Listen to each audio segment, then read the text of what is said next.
So, kamusta ka naman? Ah, okay lang. Ikaw? Sa totoo lang, hindi ako okay eh.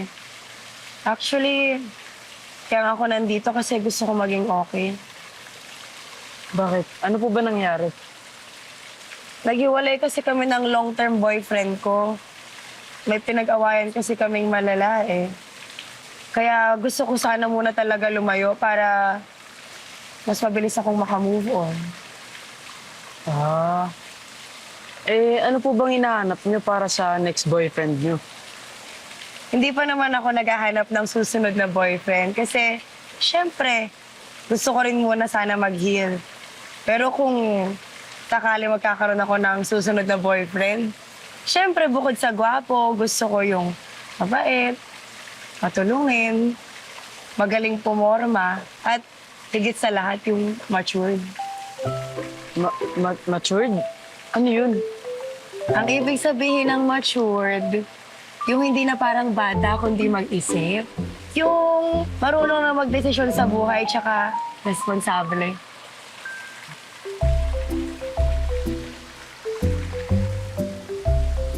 Yung na ako may kailangan pa akong gawin. Ah. Sige, sige.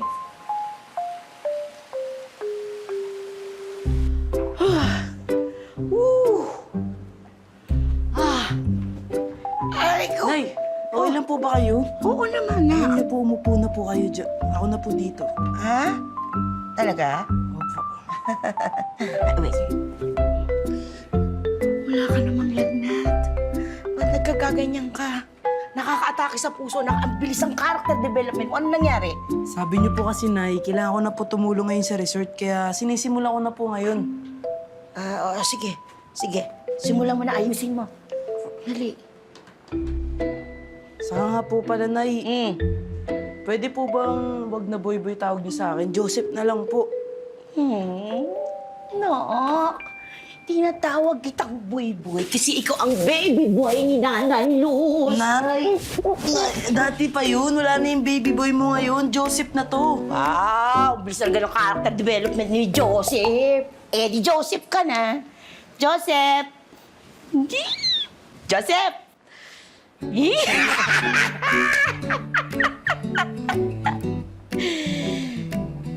Nay, Oh, pwede po ba ako magpabili sa inyo? yun na nga ba yung sinasabi ko eh. Kaya ka masipag, kaya ka ganyan, may pangangailangan ka. Anak, magpapabili ka na ng ng laruan? Ang dami-dami mo ng laruan, wala na tayong mapaglagyan. Eh, Nay, hindi naman po laro ang papabili ko eh. Mga damit na po. Parang kailangan ko na ng bago kasi parang maliit na po sa akin to eh. Lalo na po yung pang-matured. Ah, matured. Opo. Ano ibig sabihin ng matured? Sige, ano ibig sabihin? Ano, Nay? Nabasa ko lang po yun sa sa internet eh. O sige, bibili ka ng damit sa isang kondisyon. Maglilinis ka muna dito. Total, matagal na tayo talagang hindi namimili ng mga damit mo eh. Yes. Sige po, Nay. Promise yan, Nay. Oo, tapos yung banyo. Opo, sige. Tapos yung labas. O sige po. Tapos masahe ni nanay.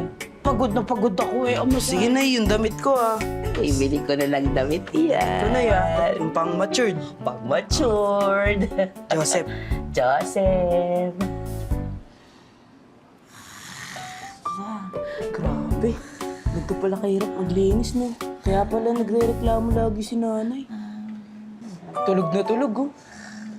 Wow! Ang sipag-sipag naman! Alam mo, pagod na pagod nga ako eh. Kakatapos ko nga lang maglinis ng banyo, ng swimming pool. Lahat yan, nilinis ko yan. Minasahe ko si nanay. Wow, very good ka! Alam mo, lagi kong tinutulungan si nanay sa paglilinis. Ayoko kasi nakikitang nahihirapan siya eh. Alam mo ba, nung bata ka, lagi kong kinikiss yung cheeks mo. Pakiss nga ako ulit.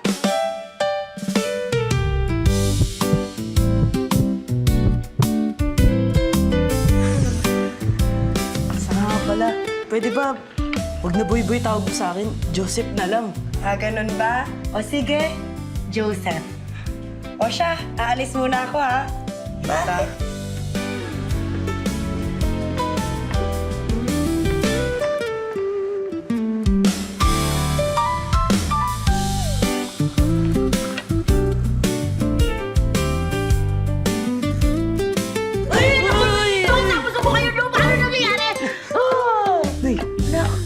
Nay, Bakit ang bigat naiinis ako, mo? Nay. Ano? Nay, pahinga ka na uli, Nay. Masahin na kita uli.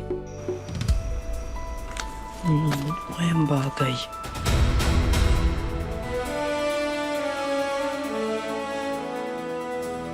Okay to.